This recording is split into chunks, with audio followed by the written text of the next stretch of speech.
Sunday, man? I know you're nervous for the Rams, but you got to be a little enthusiastic after being there. Bro, that game atmosphere was ridiculous. The energy, the electricity, that place was rocking. Anyone was there, and a lot of the Super Buck fans were there too. The Bucks. Tampa Tones. We are joined by Lead Goon tonight, host of the Pat and Aaron Show of WDAE, Pat Donovan.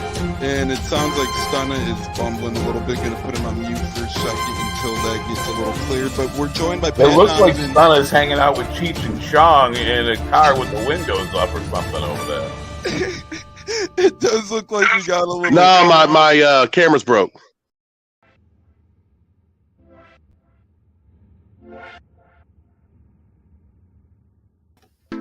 What is up, everybody? Welcome into the Buccateers Saturday special, Creamsicle special. We've been waiting for this moment for a while now. We're pretty honored to be here. Sorry, a little technical difficulties as we begin here. We got Hunch and Tones leading the way. It's going to be incredible here today. It's going to be a good one. Huncho's joining in here shortly. We see him on the screen as he's adjusted here, and I'm going to get my camera on here in a minute, but you guys are tuned into the Buccateers on this beautiful Saturday as we continue to inch closer to football season coming this fall, and we hit a big milestone, and a lot of you could probably guess what that milestone was or is, and that is a brand new or a return of a uniform that we love so much. So hang tight, ladies and gentlemen. We're here, Huncho and Tampa Tones, taking you probably around 30 to 45 minutes. Who the hell knows how long we'll last? So talking all things Bucs. If you got your questions, comments, concerns, feel free to put them in the comment box anywhere on YouTube, on Facebook. You could keep up with us on Facebook at Bucs Life News. We're partners with Bucs Life News, so that's always a cool thing as well. And then on YouTube, Buccateers Pod, and you could always catch the instant replay as well on Apple, Spotify, Google, and so much more. So stay with us throughout the Saturday morning as we talk quarterback battle, who's going to win, Trask or Mayfield. That's heating up. I really do believe that. A lot of people think it's Kyle Trask's to not win. A lot of people at Baker Mayfield deemed the winner already of the quarterback competition. I don't think it's going to be that easy. I do think Baker has the advantage for a couple of reasons. I think Baker's main advantage out of any reason, though, is because I think the Bucs would rather have Trask as a fallback option, right? If you start the season out, as Puckhead chimes in, hello, how you doing, Mr. H. Puckhead? Thanks so much for joining the Buccateers this Saturday morning. We appreciate you so much. Corey Hayes is in the house on Facebook.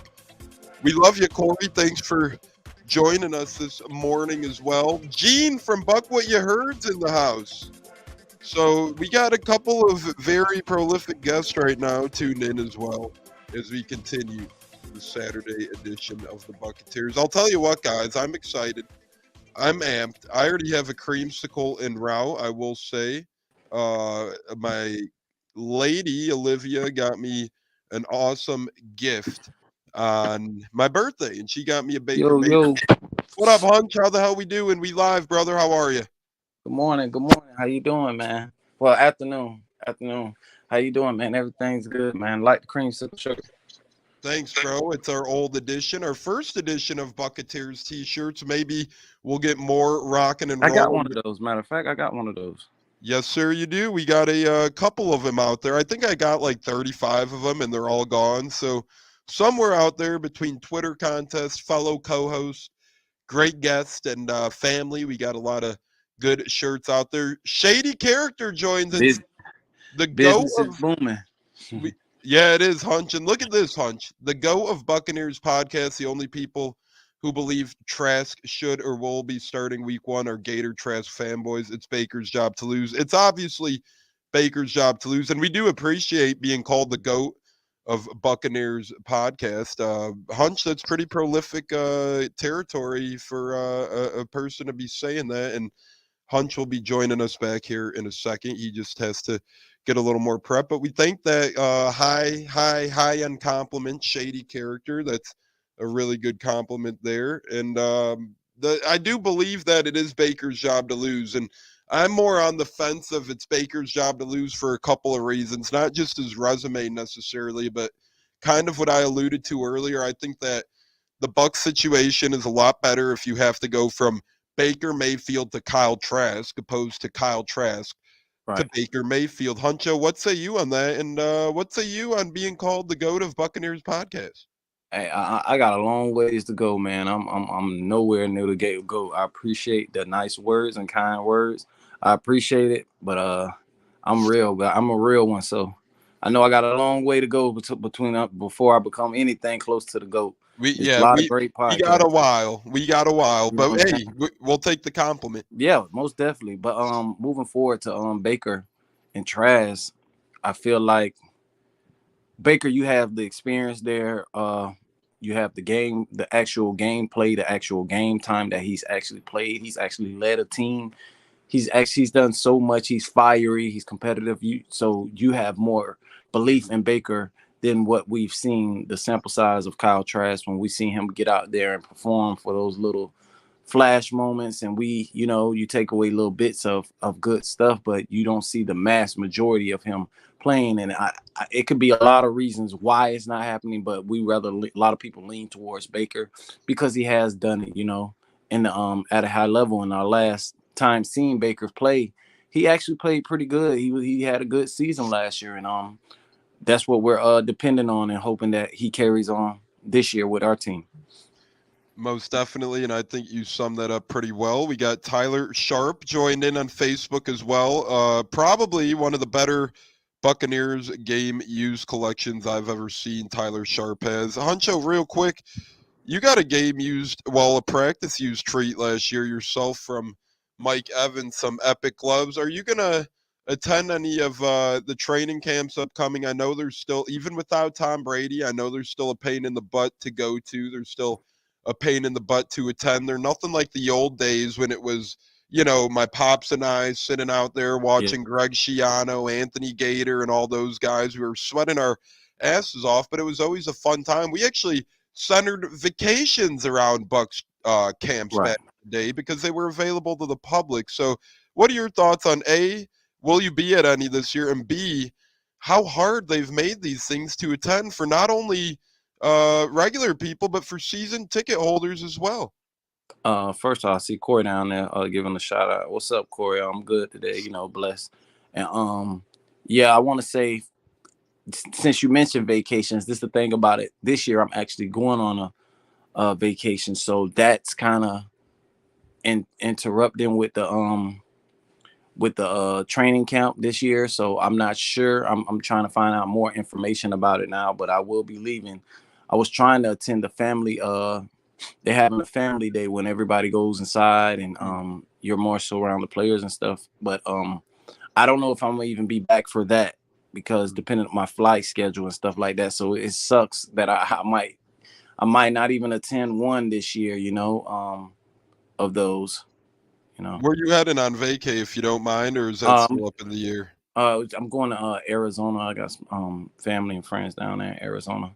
Man, I heard nothing but great things about Arizona, and I'm sure you're going to enjoy Arizona just as you do Florida, brother. That's exciting, and safe travels whenever you do take off to there.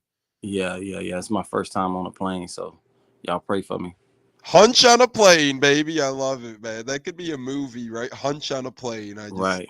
I see it now, man. You're gonna be fine. Planes are one of those things that seem interesting, and I honestly love flying. A lot of people will call me crazy for that and whatnot, Right. but I don't get bothered by flying. I think it's one of those things that, when you're in the air, you're kind of just watching something, or you're listening to something, or you're talking to somebody. So yeah, you're gonna have no problems, brother. I know that Right. for sure. Hopefully it's a sequel. You understand what I'm saying? Hopefully it's a sequel and I can continue so everything goes right.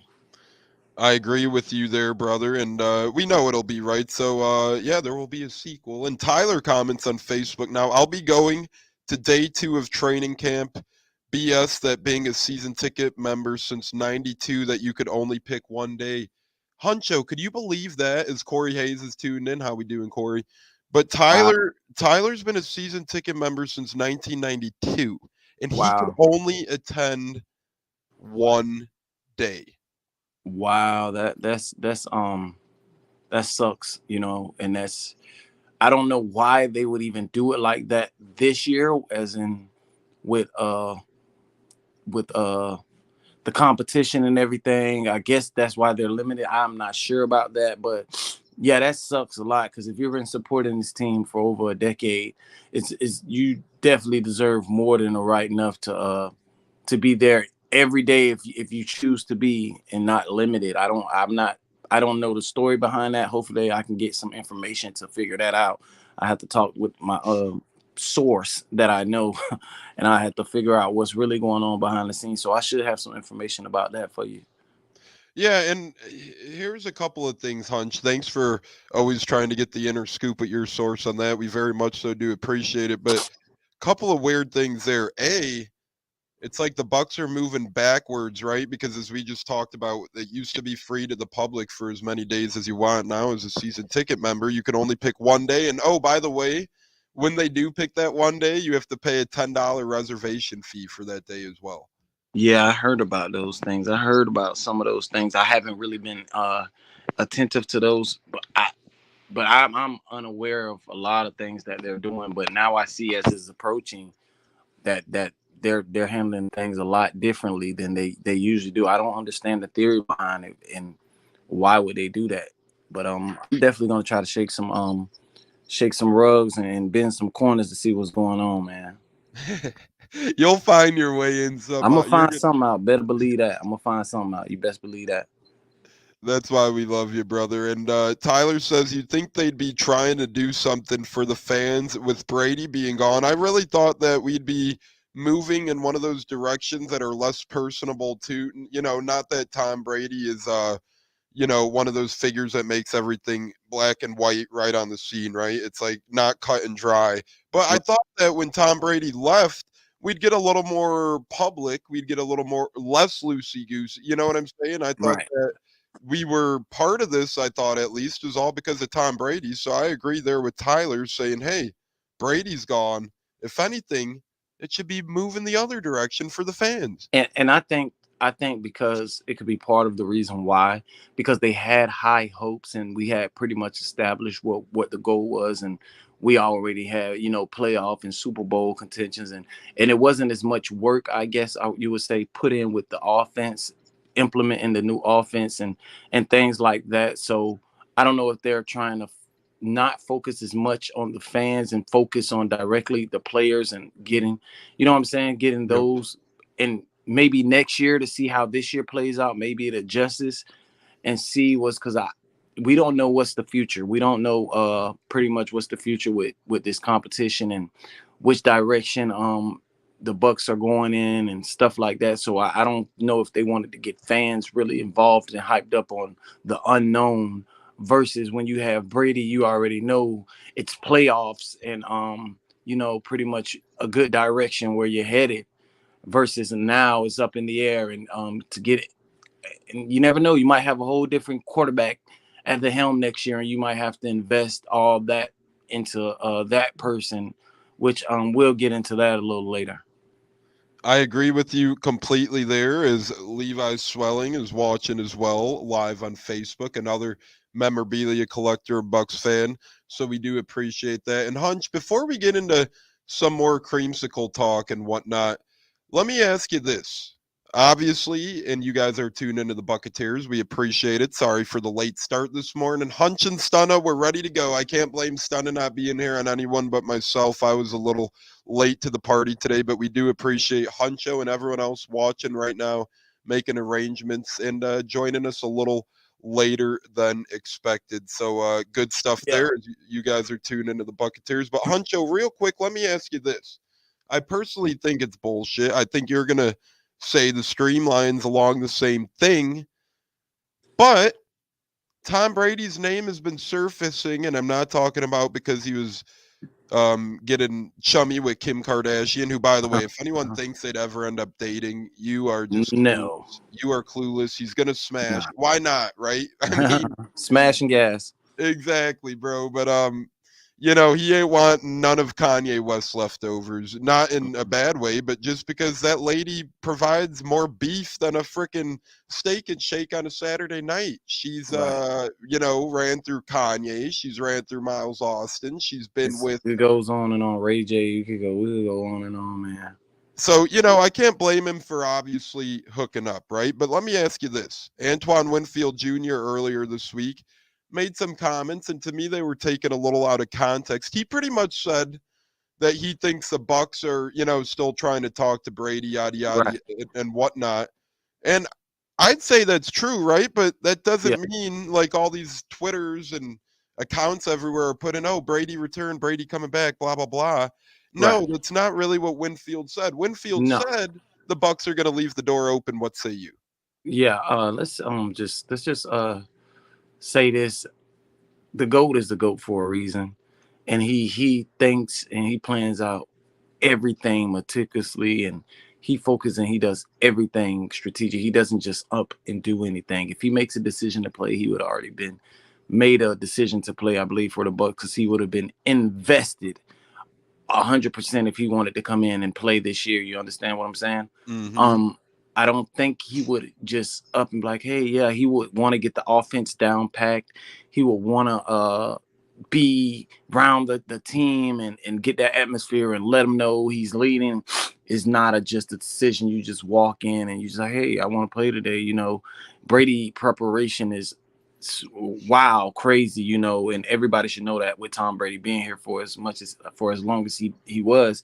The guy was practicing with the players during COVID, breaking restriction rules. You understand what I'm saying? So Mm-hmm. if you feel like he'll wait later on to make a decision now to go ahead and try to play with the pick the choose. The man said when he said he was retired and he's not coming back, I feel like he's not. That's why he's going to parties. You see him out more. He's socializing, which I believe he was doing with Kim Kardashian, and everybody's blowing up. You know what I'm saying? The man is a business opportunist. Kim, she's doing things in the business world. Why not bump shoulders? That's why a lot of those people there, you expand your businesses and stuff like that. And I feel like that was you talk to people all the time, and they just blew it out of proportion with Tom Brady, of course. And yeah, so I feel like Tom, if that was a move that he was gonna do on his side, then he would have did it. And I read somewhere when somebody was like, oh, Antoine Winfield, he played with Baker against Baker a few times, and he already wants Tom Brady to come back. I don't feel like that's the case. I just feel like he's just like you said, he was speaking like the door is always open. I mean, once you play with the GOAT and his expectation, and you see the level and you see the culture shift, you kind of always feel like it's gonna be there for him and what he's done. You won a Super Bowl with this guy. I mean, you still seeing he has enough in the tank for him to continue to keep going. So why not say, hey, the door is open, Tom? But I feel like it's partially not true. It's being fabricated and it's being drug out.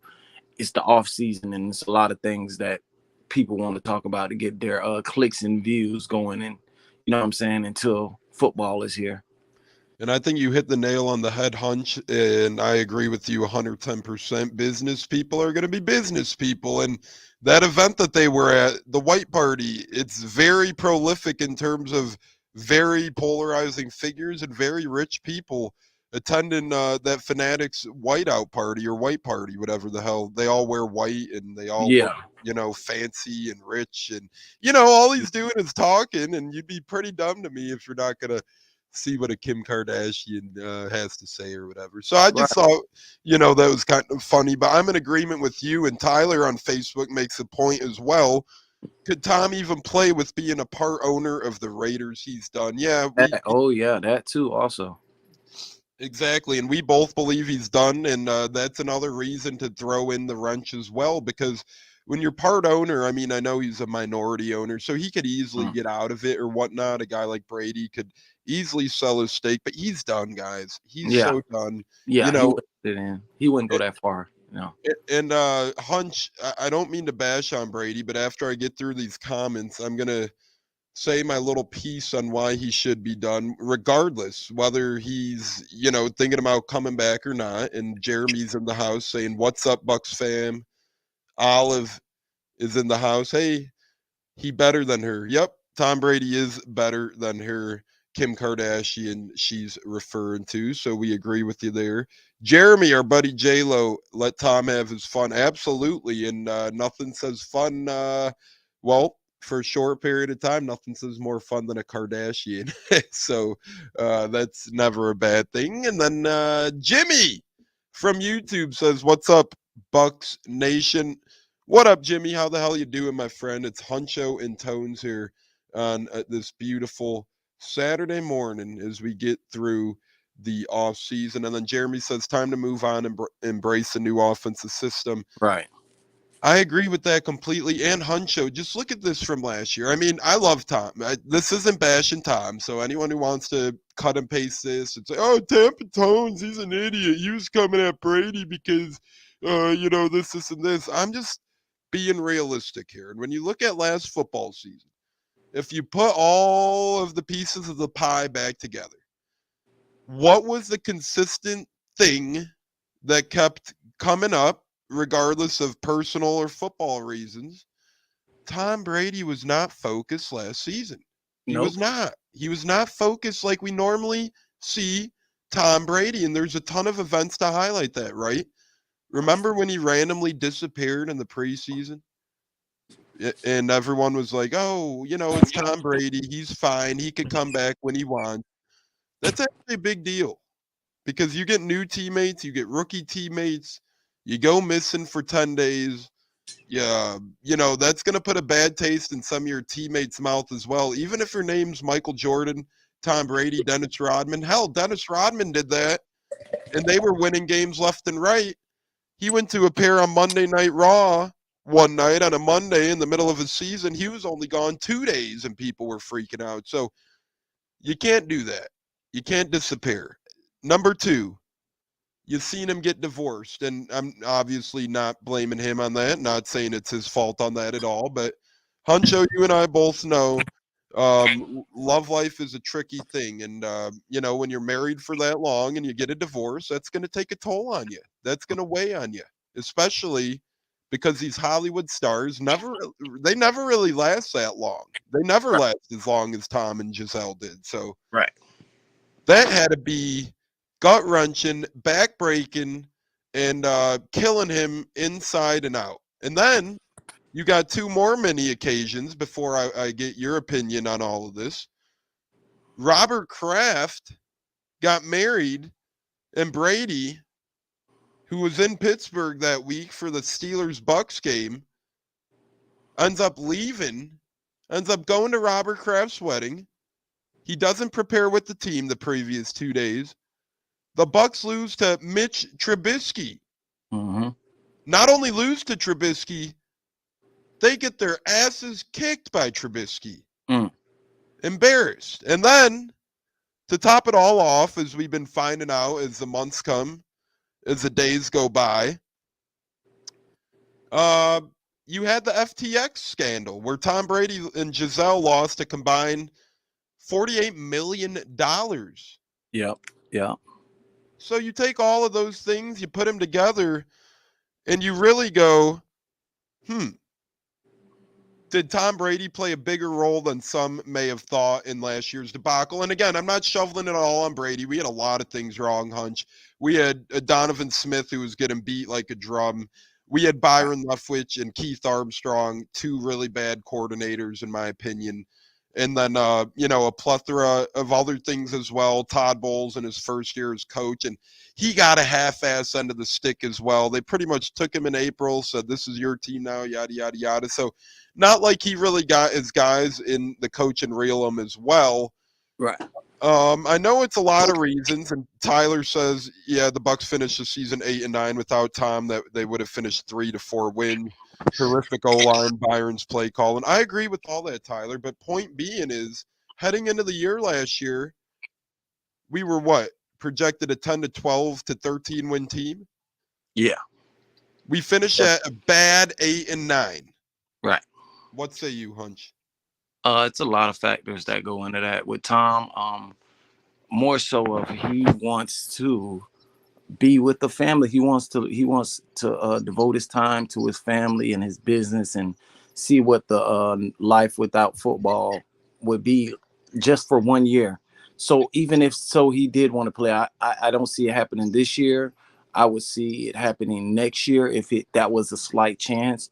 But right now I see Tom focused on his business and his family right now and his next endeavor or whatever he chooses to do. And let's be honest, let's be real. Yeah, Tom, he didn't play at that high level that we were used to last year, and that's just me being honest. The connection with Mike Evans was off. It was just it wasn't. We didn't see that. The divorce was weighing on him. You seen him.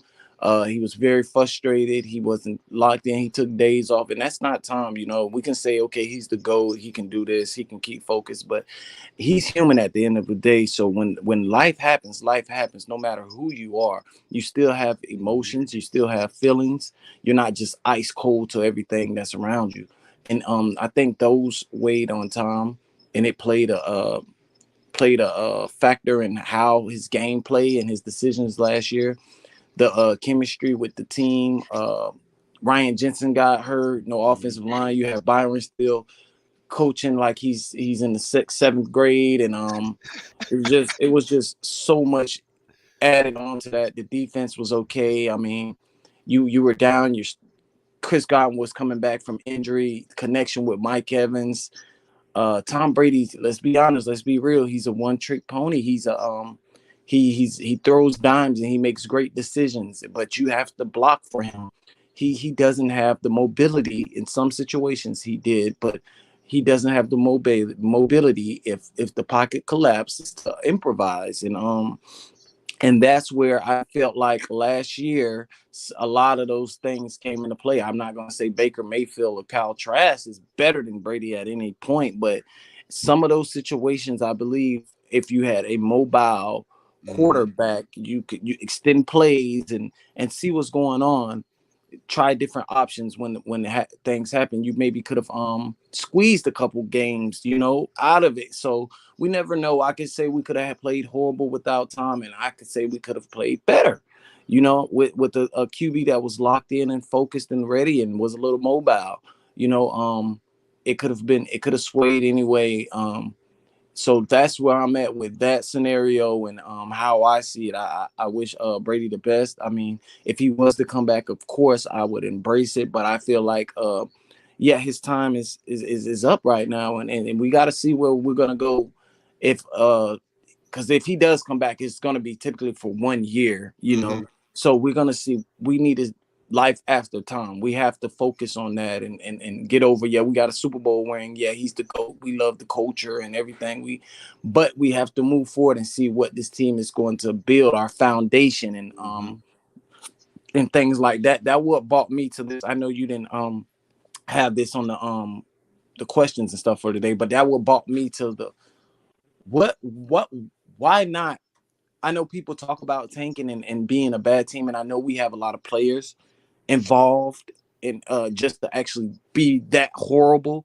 We have a good foundation of players around on the defense and wide receivers, even a upcoming running back. So to play horrible enough to actually lose that bad to get a high draft pick, but me per se, I wouldn't feel bad. Like, I know it's football and you want to win, but to get a quarterback like Caleb Williams and Mayo, and I mean, hey, the set up your future, and you'll have more money next year with you got you'll still have Mike Evans, Chris Godwin, you'll still have Rashad, you have defensive players, money in the bank, go sign some free agents.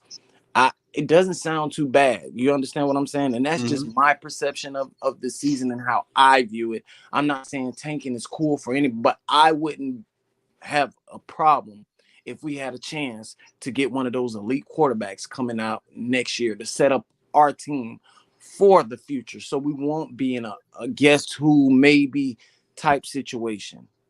I agree with you, Hunch, and everything you just said right there. And I kind of to piggyback off you, Jeremy and Jimmy had a fun exchange. Jeremy said Brady wasn't Brady last year, and I'm glad he retired. Jimmy says 100% right. Brady was not the same. Personal life got the best of him last season. He Right. needed to retire. Hopefully, he got it straightened out. Jeremy goes, agreed. He won us a Super Bowl, and I'm forever grateful. Yes, Right. Brady has brought probably the most dynamic 3-year era of Buck football that we've experienced, obviously, since the Dungy Gruden era. Yeah. Since we've had all those Hall of Famers on defense, we're up to 4 Hall of Famers on that defense now. Yes, Pretty sir. insane. It's crazy when you think about it, but all very much deserving. But I will say this as well, and a lot of people could agree with me based on perception and whatnot. And I think the Bucks are actually in a good quarterback situation, Mm. regardless of what happens this year or next year, because one of 3 things are going to happen based on this year. Based on this year. We're either going to do like Huncho said, and, the Bucks don't play their best ball, and you get one of the big 3 young quarterbacks. You're either going to get Drake May, Caleb Williams, or a little less behind them, but still highly touted prospect out of Washington, Michael Penix Jr. So you're going to get one of those 3 if you have a bad year. If you have a high first-round pick, you're going to get one of those 3. So that's situation number 1, which puts us in a pretty good spot at quarterback for the future, at least. Situation number 2. Baker Mayfield starts this year. Remember, Baker Mayfield, still in his mid-20s, former first overall pick of the draft.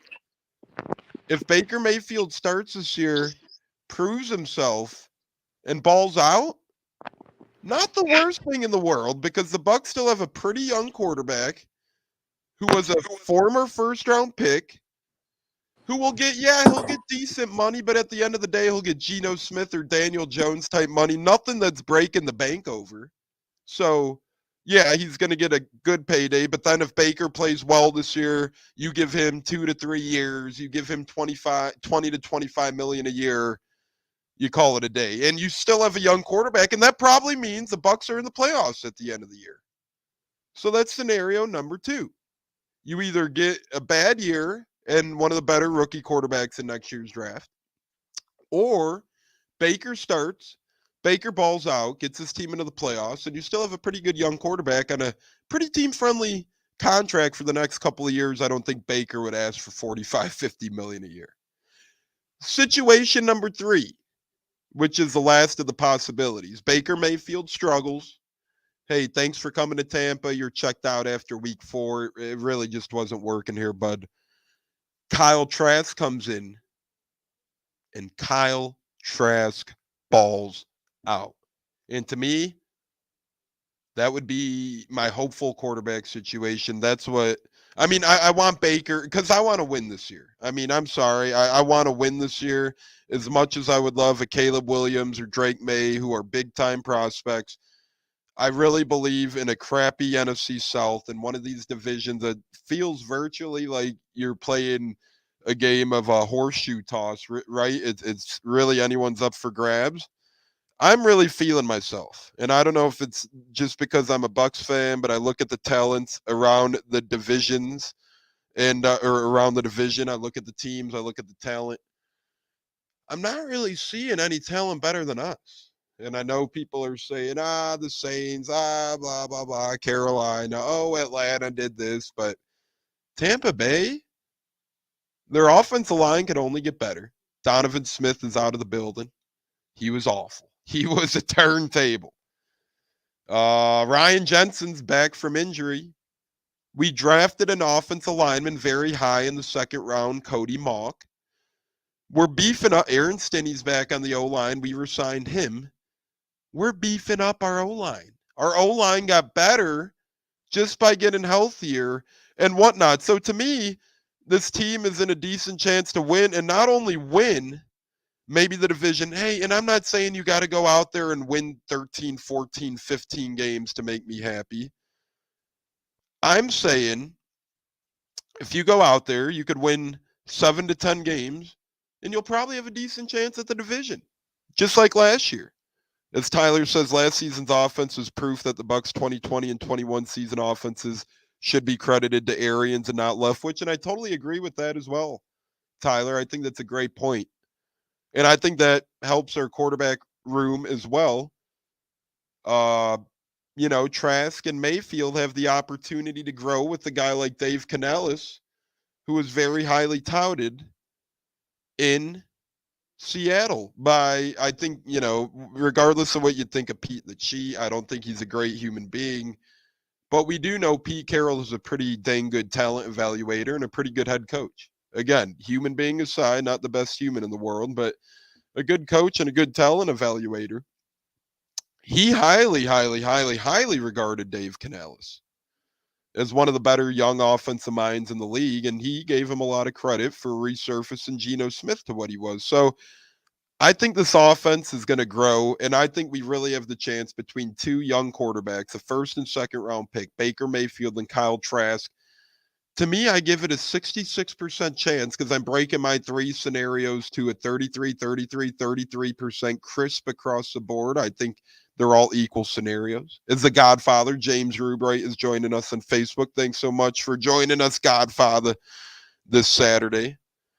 I really think that heading into this time next year, we have a 33% chance that Baker's our quarterback, a 33% chance that Trask is our quarterback, and a 33% chance that either Drake May, Michael Penix Jr., or Caleb Williams is our starting quarterback at that. And Hunch, I don't think you necessarily meant that you wanted this team to lose. I think your point was, hey, you might as well see what Trask and Mayfield have this year. And if it does backfire, that's okay because we do get a high-end pick this year. Right.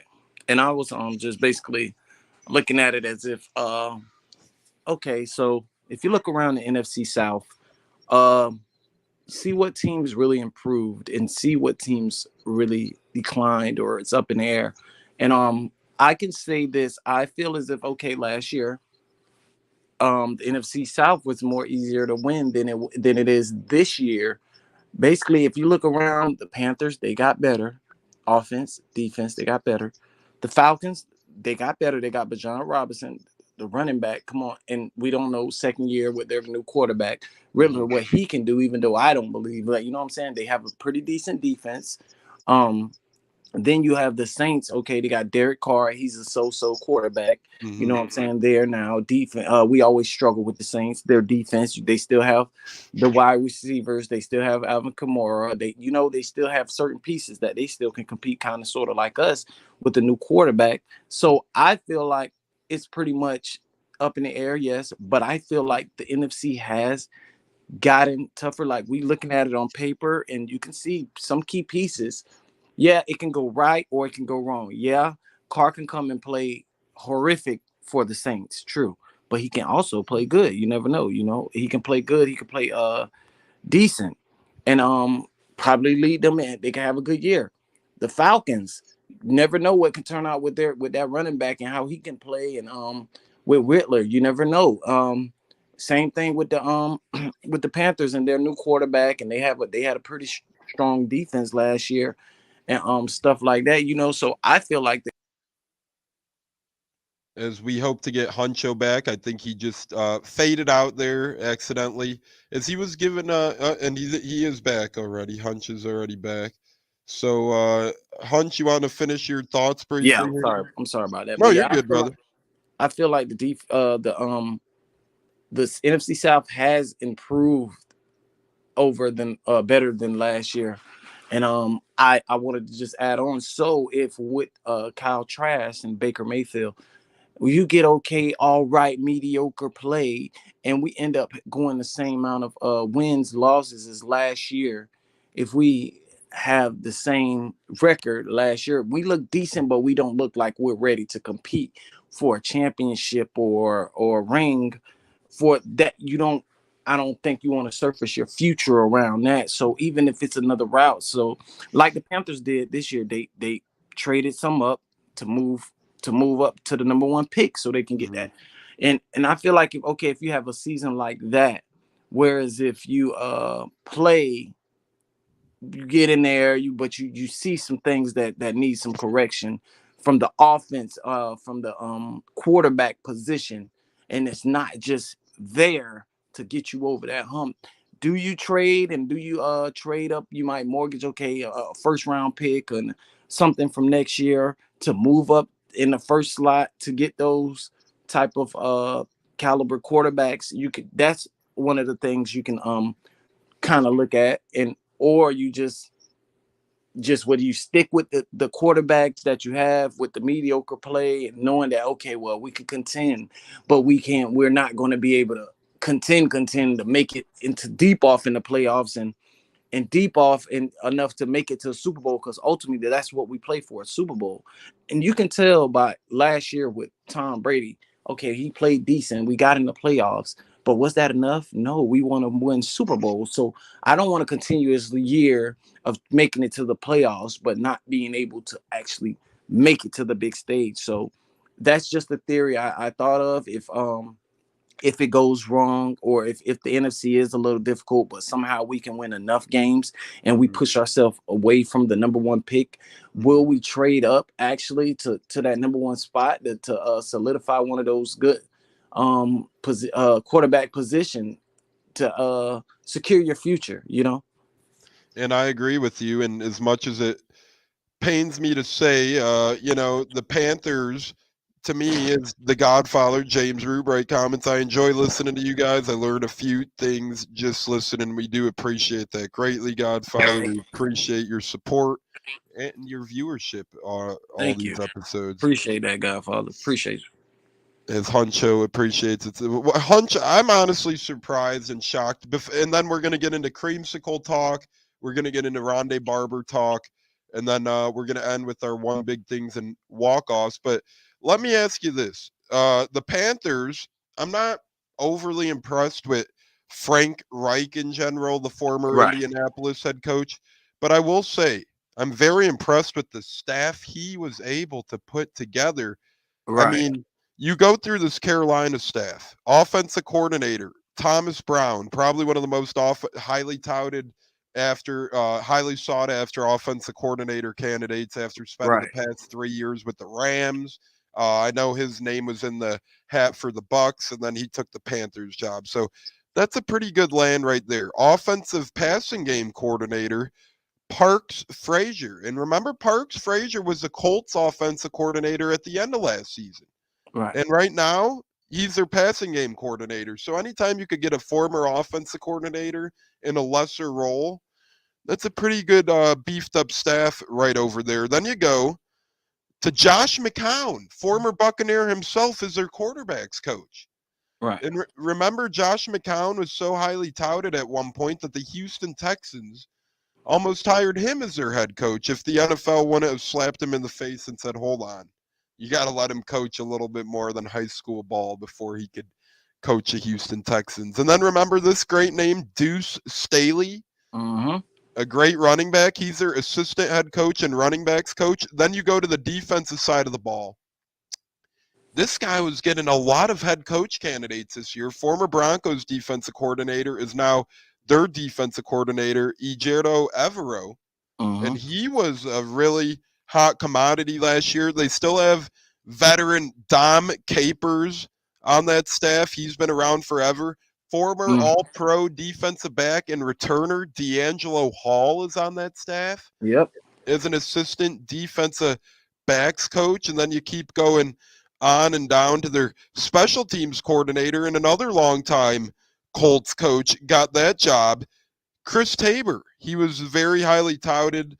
Some people said he was maybe going to get his chance at head coach. Or I'm sorry, he was former Colts coach a couple of years back. Now he's in his second year in Carolina. And then you go all the way down and you keep going, man, it could get better than that. Guess who their senior analyst is? Jim Caldwell. Former very successful coach around the league. One guy that I wanted to see myself get back in the head coach and reel him, probably Indianapolis, because to me, he never deserved to be fired from Indianapolis or Detroit. Right. But Huncho, I mean, all those names we just went through, Yeah, that's a Pro Bowl staff. Yeah, that's a great staff. It's a great staff. A lot of great minds there that has a ton of experience in football and critical situations, and they know how to probably build a staff and know what things to look from players. And yeah, I mean it's the first year, and that's what I feel like can hinder them because it's a first year and it's the name, but you got to put it together. Just like if you get a all-star cast of players. You can have all these all-stars, but you got to put in the work. And sometimes putting in the work, it takes time. It's not microwavable. It doesn't happen instantly. You have to sometimes let it cook, and they can have these great minds, everybody, but things happen every Sunday. Injuries happen, everything happen, decisions happen. So with that being said, I mean, yeah, I feel like, yeah, they put it together a great staff, but keep in mind also that it takes time sometimes for guys to mesh and ideas and how they want their team ran and the culture they want to build now after coming from where they were to translate into this year and on the field. So I mean, I love the staff that they brought together, but they have to make it work and put it together. So, but they're looking pretty good with all those minds over there, and they've built them a nice foundation to start with, and you never know, it could take off. It could instantly take off with the division that we have. It could take off, and I just don't feel like it's going to be no pushover games in the NFC South. It's no guarantees. We can split with some games, but it could be some games that we might not split. We could lose some games, or we can win some. It's up in the air, and that's more of my concern. Whereas last year, okay, you had Brady, okay, man, some games like, oh yeah, I know we're not going to lose twice to this team because we have Brady. He, his stature, his resume, it just, just certain games.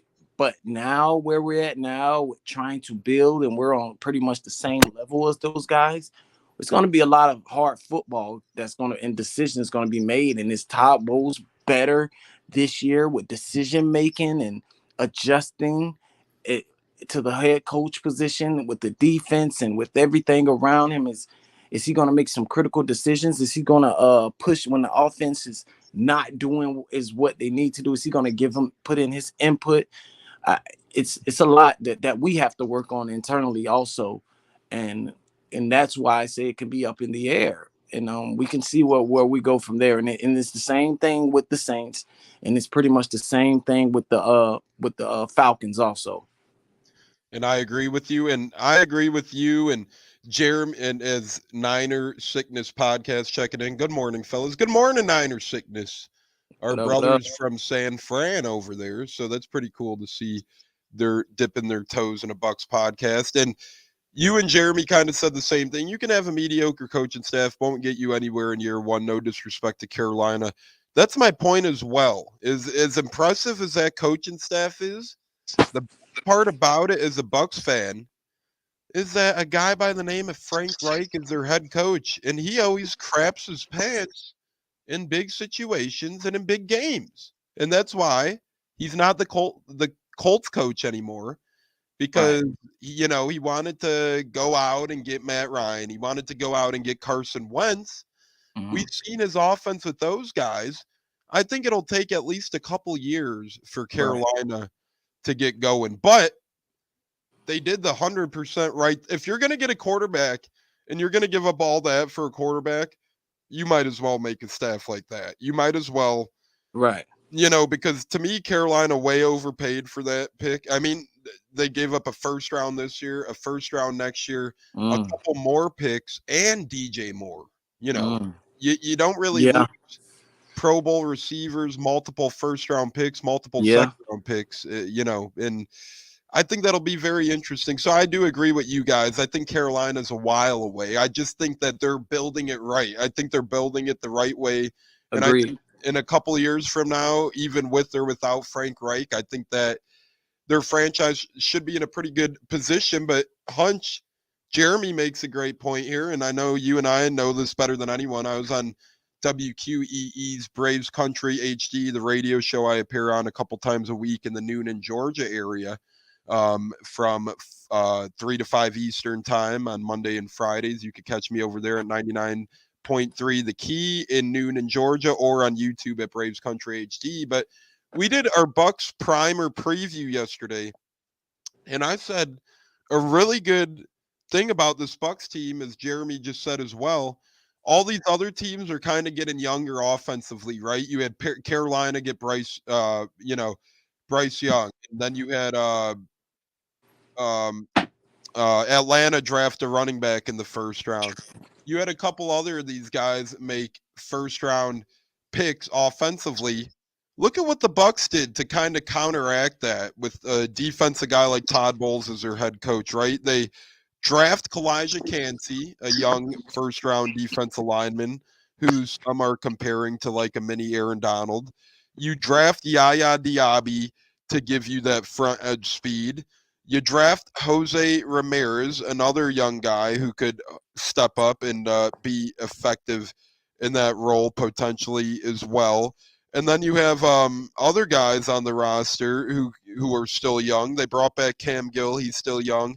Joe Tryon-Shoyinka's not old. Logan Hall's still young. They re-signed Deadrin Sanat, still young. Vita Vea is still young. They brought in Greg Gaines. They brought back Patrick O'Connor. And then you look, and, even the defensive backs are pretty young. So, Huncho, before we get to the Creamsicle and Ronde talk, all these other teams to me are kind of making offense adjustments. Yeah, Carolina, they have a pretty good young defense as well, but the other teams, the Bucks to me are putting up a pretty good structured younger defense. I mean, I love William Golston, but he looked a little old at times last year. Akeem Hicks surely looked old at times last year. Definitely.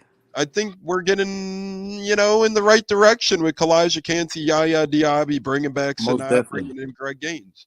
Most definitely, from the back end all the way up to the front. Yeah, I love the players that we have, and I have a lot of faith and belief in what we're trying to do on defense, and I love the players that we involved into our schemes. Kalijah Kancey, I definitely want to see him get to it. I think he's going to be a boost and an upgrade to what we had. I also want to see Yaya and what he can actually bring.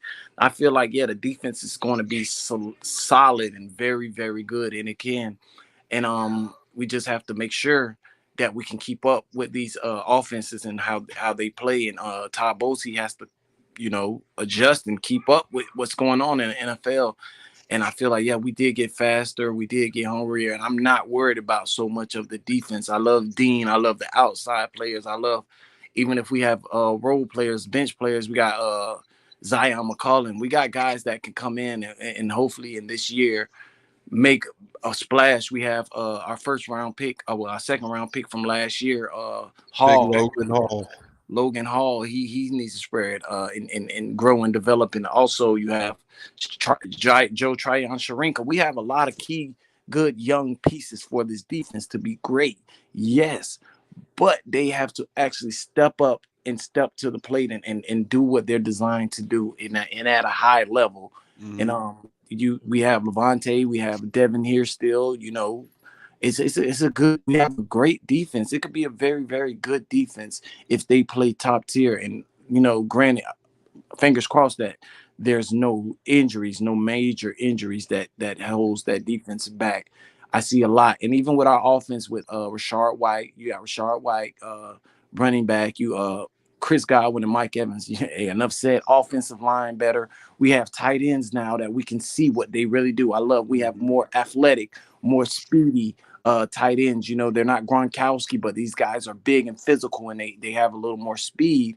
Just worry about that key position with the quarterback. So we're in position to be right there on the cusp of being a playoff contenders and great. But I feel like it has to be coached. They have to be coached right, and they also need the proper quarterback at the helm. And once that, and we can keep this team together as it is, I feel the sky is the limit. But those two key pieces, the quarterback position and the injuries, and also, of course, the staff have to get it together for us. The offense, I hope and I pray that Dave can bring us to new heights, not be stubborn as Leftwich was, and we can see a way better offense.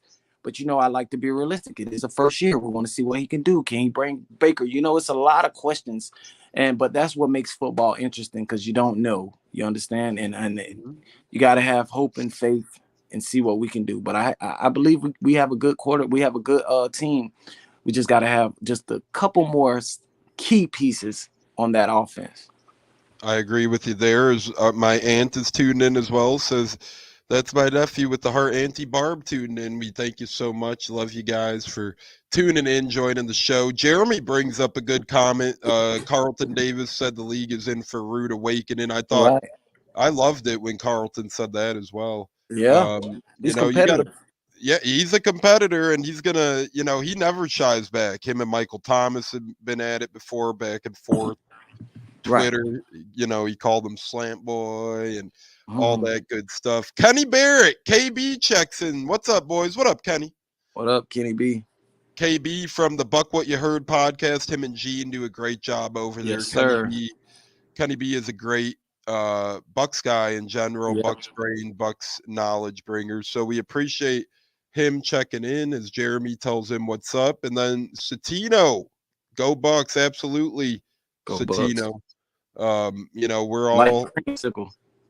yeah, he's ready for the creamsicles, man. He's ready for him, as are we. We're gonna get into him here in a second after we react to these live Kenny Barrett comments, which Jeremy asked for. So we do appreciate your opinion here, coming from a former high-profile offensive lineman like Kenny Barrett himself. He grew up playing O-line, so we always appreciate a former player's opinion. Yes, He sir. said, on the O-line, I'm really concerned about right tackle and O tackle depth, but they have so many quality bodies in the interior O-line. Even if Jensen isn't himself, I have faith in Hainsey. And that's where I exactly Yeah. sit on this too, Huncho, because Tristan Wirfs, although it might be a little learning curve, even if he takes a mini step back, he's still going to play a hell of a left tackle level. Yes. That's, to me, an increase over what Donovan Smith brought to the table the past 18 to 24 games of his Correct. Buccaneers career. So I think we improved there. And then, yes, even if Jensen isn't himself, you still got Hainsey.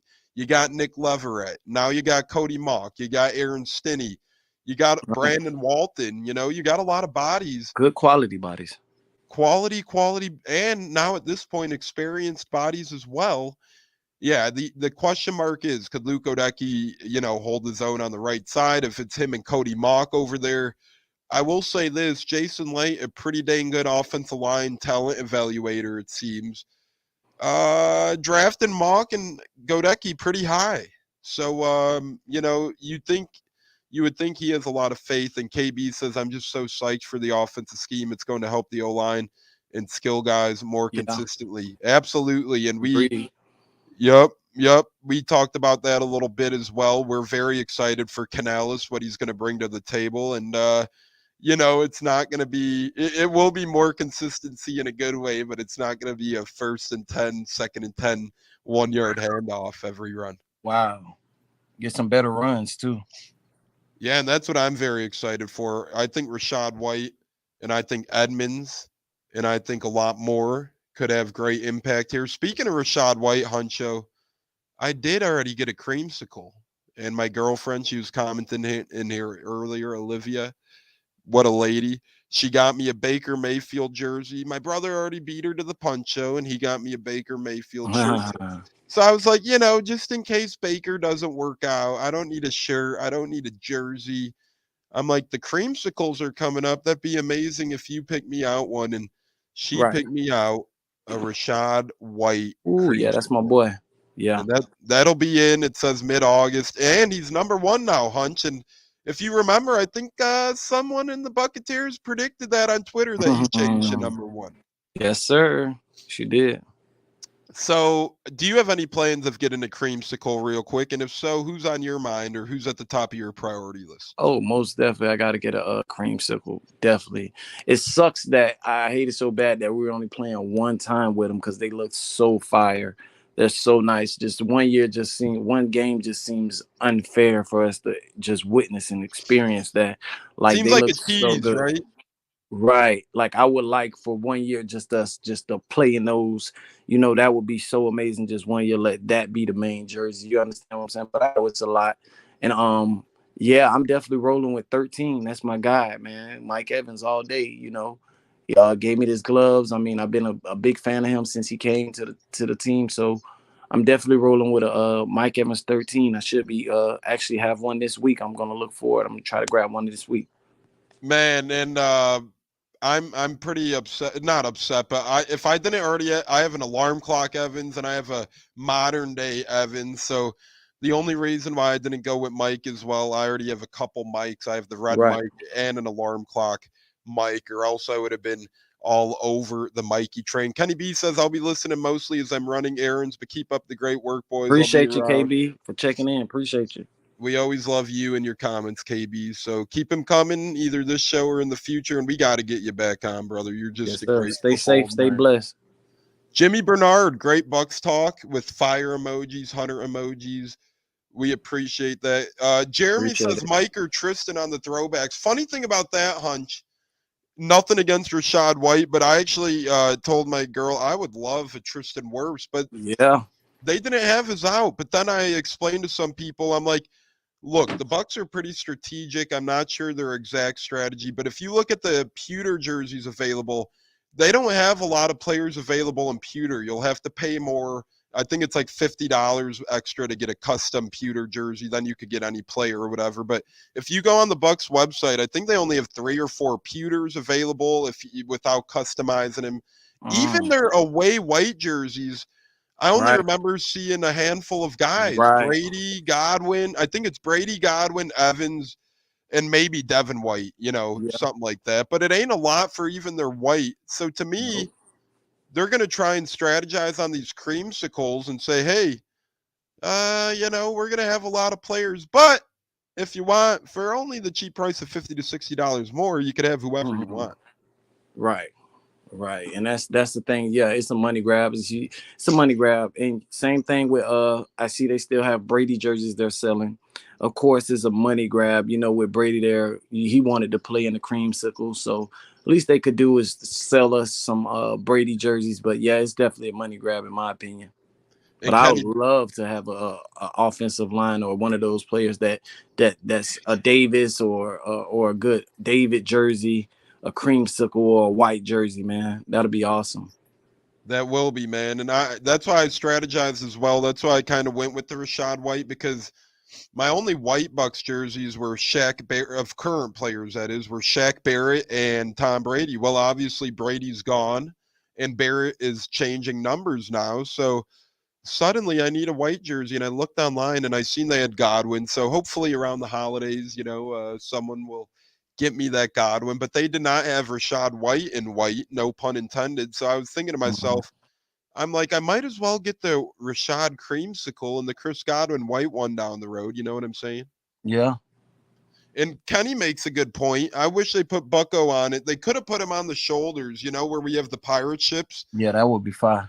That would have looked pretty cool. And Huncho, I will say, you made a great point as well. I wish we wore more than one game. And to me, what they could have at least done, you know how we're always wearing our white jerseys or I think, 11 or 12 games last year we wore white. Right. I think that they could have at least put in a white throwback, Yeah. right? Like a white creamsicle Creamsicle. throwback. That would have been nice also. And then imagine that a couple, at least 2 times a year then, because I get it. Detroit rivalry, because we used to be in the NFC Central together. But to me, you should have at least done the Bears game, the home opener in creamsicle, even if it's a throwback away creamsicle. And then you had Detroit. And to me, they missed an opportunity by not putting anyone in the Ring of Honor against Detroit, Wow. because you could have put a James Wilder Wow. or a Hardy Nickerson. Right. And, both of those guys loved wearing the creamsicles. You could have put one of them in the Ring of Honor that game and made it this huge throwback type feel. Right. To me, they just missed their mark there a little bit. Definitely missed the mark right there with that one.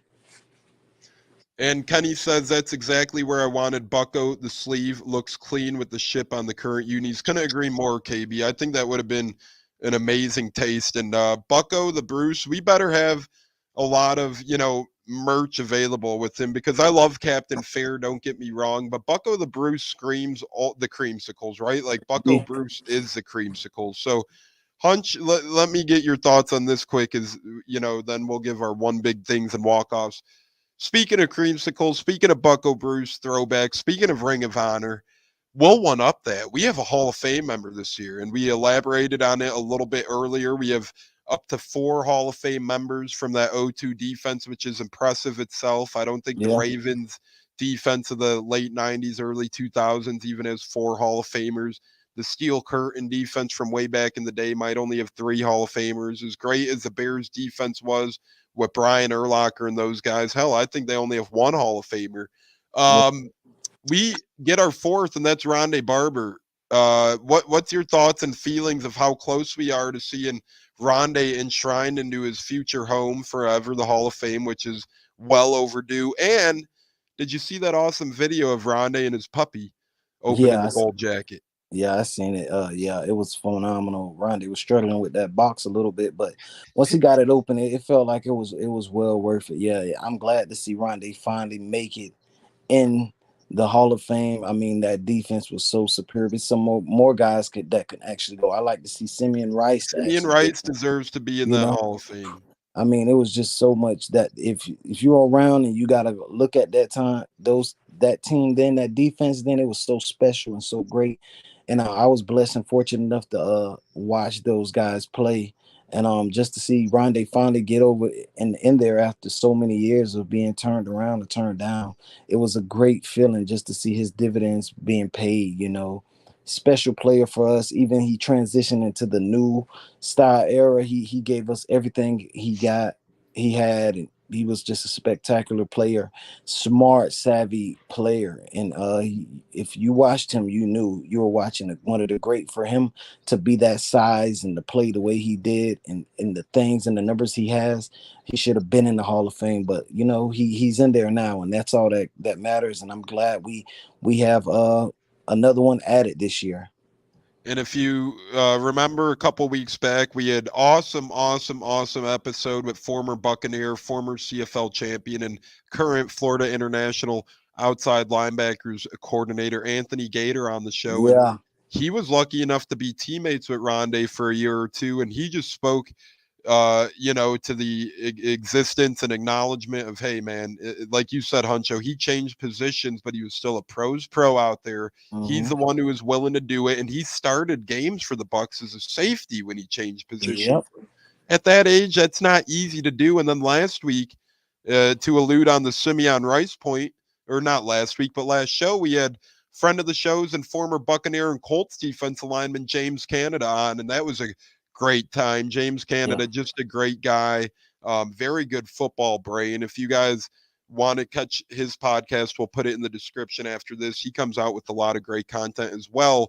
He said, man, it was like a competition week in and week out on that defense trying to get a sack, because you not only had Warren Sapp, you not only had Booger McFarland, you not only had Simeon Rice to compete with sacks for, but he said he would always remember Rondé Barber flying in and taking sacks away from the defensive line. And there's actually a picture out there, and we had it as a podcast picture last week, but James Canada explained, he's like, a lot of people think I'm celebrating a sack in this picture.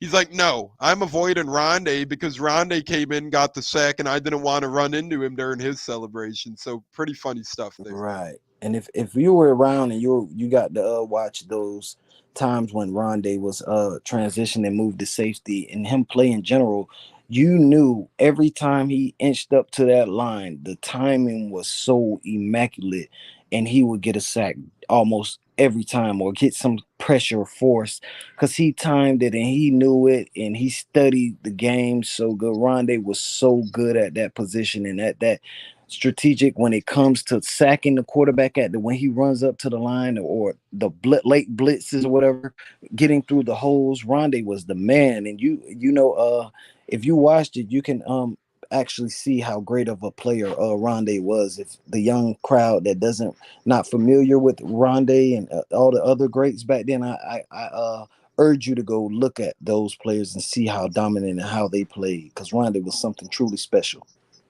I couldn't agree more, and I think Rondé Barber. I think I go back and forth from the best from that defense, but to me, the most underrated was probably Rondé because Yes. you trusted him locking down a guy like Steve Smith. As you said, when you seen him inching up to that line, you know he was going to get good pressure regardless. Right. And, Yeah. the offense knew he'd be coming in as well. So Rondé, very much so deserving. I thought him and Lynch were snubbed for the longest times, and now they're both in their Right. rightful homes. Right. You also got guys like Mike Allstott. Yep.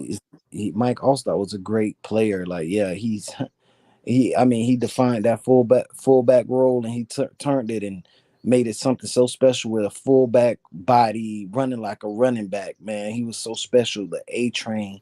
These guys don't even Right experience up that type. there. Oh my gosh. Just the experience, man. He's carrying 4 or 5 guys before Marshawn Lynch was doing it, running guys over, and what was his thing? Mike up the gut or Mike over the Oh, top. Scott up the gut. And he's going over the top, or he's going over the top when he's jumping in for the touchdown. You know it was automatic when you seen Allstott at the line and we were in the goal line, and you see Mike Allstott line up and he got the ball. It was pretty much automatic as a touchdown every time. Man, when he would jump over the pile, holy Right. crap, that would always give me chills. I remember the one game, I think it was overtime against the Redskins or, coming down to the final minute, where Elstott, it looked like he was stuffed, and then he bounced outside, and then we went for 2. Yeah, he scored. So it looks like he was stuffed. He bounced outside, he got in, and then we went for 2 to win the game. So it had to be regulation with like a couple seconds left. And I just remember he soared over that pile, man. And I was like, he's my favorite Buck of all time. And Huncho, I firmly believe, and I truly believe that if fullbacks didn't get screwed silly in terms of notability and Hall of Fame levelness and achievements, I think that Elstott would have an outside chance, or a pretty good chance, at least in the Hall of Fame. Not many better fullbacks than him. Yeah, most definitely. He was something special. I can't really find another fullback I can at the top of my brain that could compete that on that level that Mike Allstott that he bought. He redefined that fullback position, man.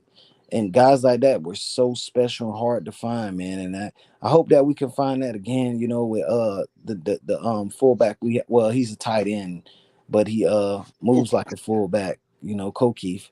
And I just hope we somehow can implement some of those things that we did back then with him. And I agree with you, Hunch. And he's only one number up. He's 41. Elstott was 40. So, I was actually at Kokeef's first career touchdown game this past year in Cleveland. Wow. That was pretty incredible. And our tight end room should be interesting because we have a rookie and 2 second-year guys. So I really like I like to see it.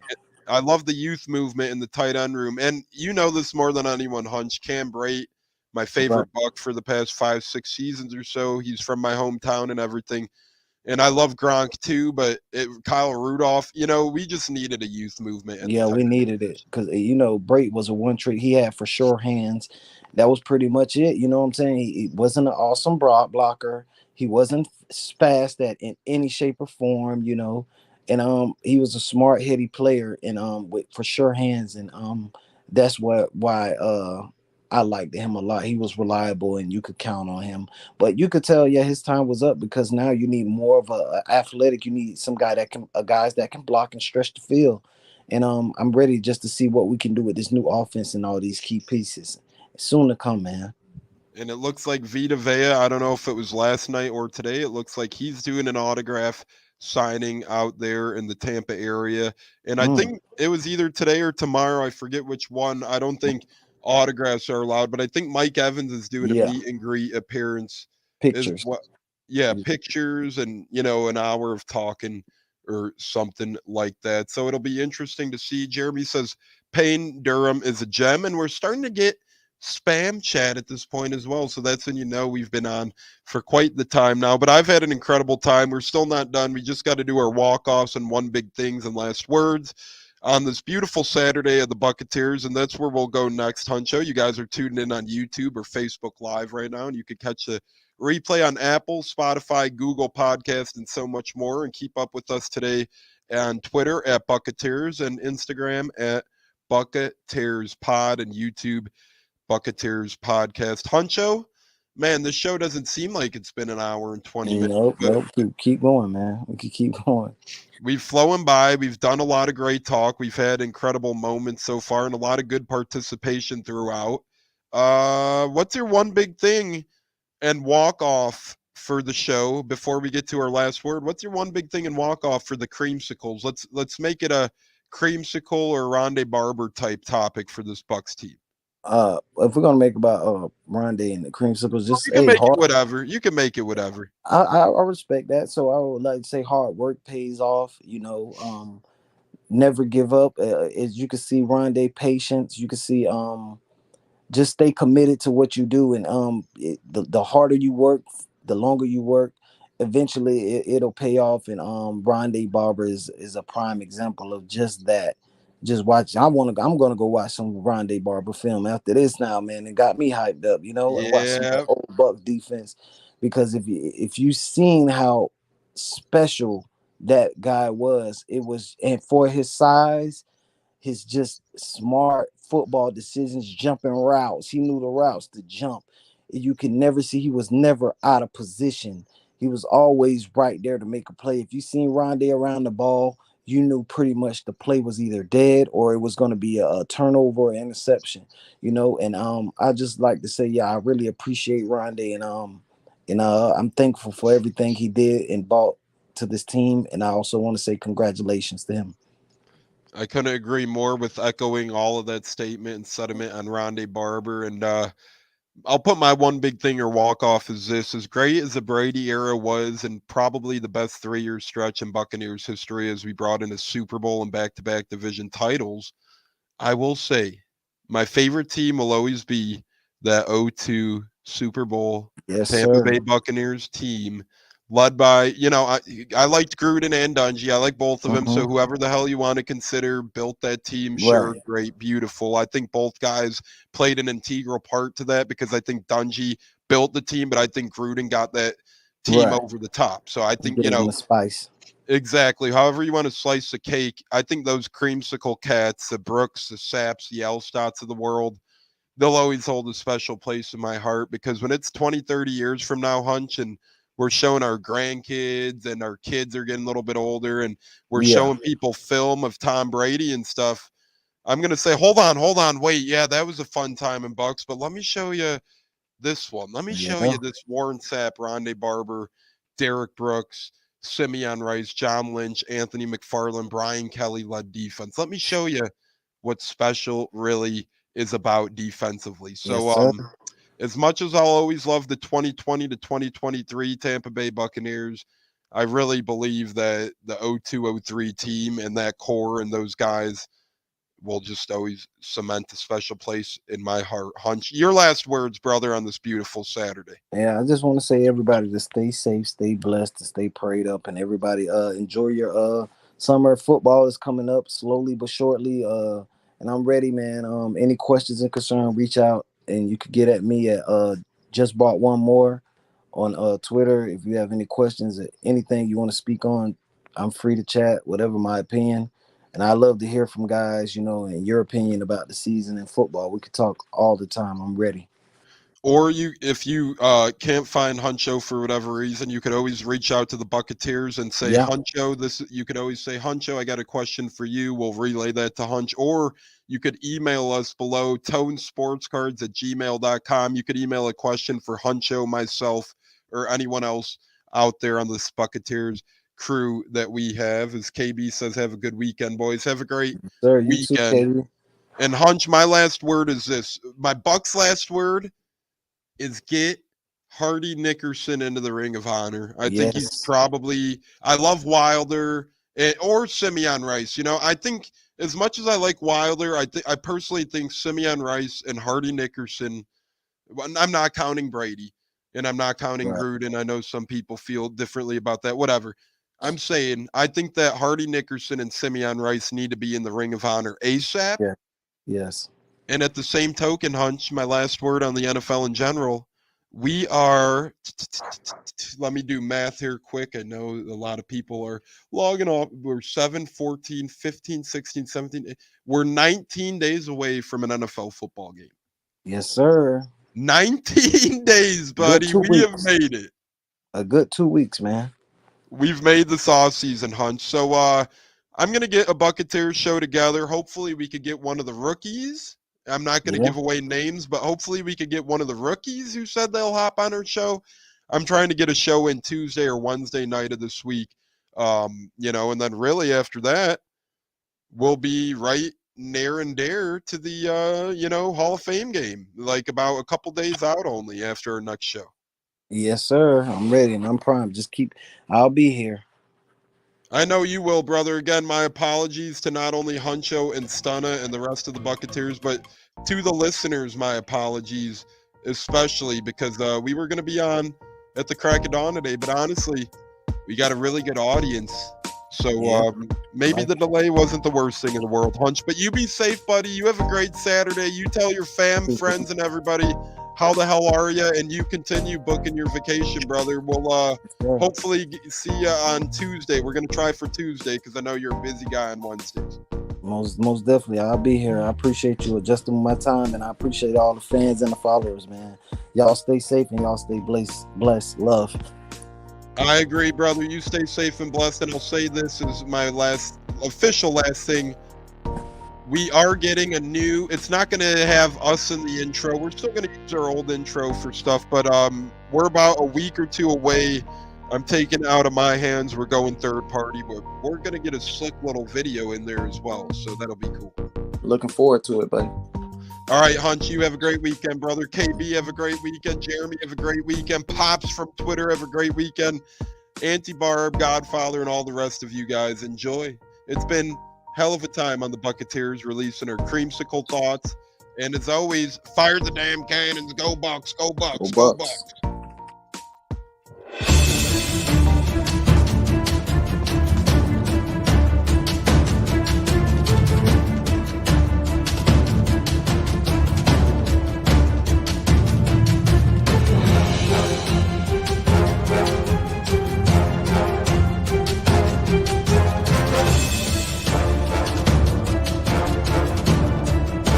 Game on Sunday, man. I know you're nervous for the Rams, but you got to be a little enthusiastic after being there.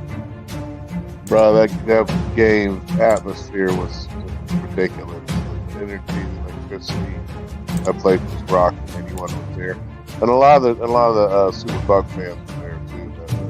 The Buck. Tampa Tones. We are joined by lead goon tonight, host of the Pat and Aaron show of WDAE, Pat Donovan. And it sounds like Stunna is bumbling a little bit. Going to put him on mute for a second until that gets a little clear. But we're joined by Pat Donovan. It looks like Stunna's hanging out with Cheech and Chong in a car with the windows up or something over there.